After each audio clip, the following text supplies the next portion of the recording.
As the senior blender for several Scotch whisky brands, including Tobermory, Deanston, Bunnahabhain, and Leitchig, Dr. Kirstie McCallum has nosed and tasted more whiskey than most of us can imagine. Today, she's agreed to share some tips with us.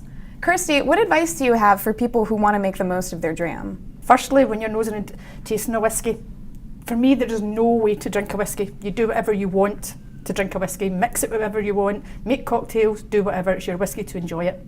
When you want to get the full flavour of the whisky, the way a blender would nose and taste it, there's just a few simple things that you tend to follow. The first is when you look at a nosing glass, you never pick it up by the bulb. If you pick it up by the bulb, you're going to heat that whisky up and you're going to change the profile slightly, so you don't want to heat it up. So you always hold it by the bottom. You give it a quick swirl, right up to your nose and take a good deep sniff.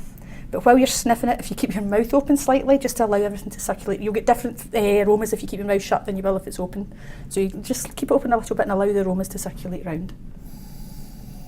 On this there's a touch of sherry in there from the sherry finish on the Leitchig. You'll also get that lovely peppery smoke that you get from the Leitchig.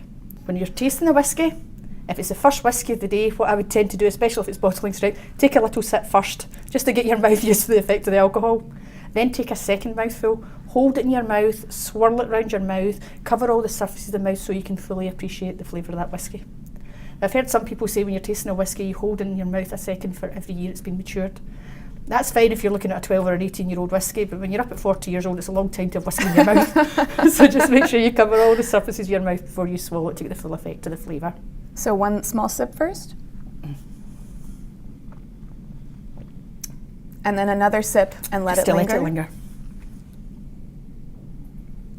You also find blenders will look at their whisky at bottling strength, and they'll also look at their whisky when they've added water.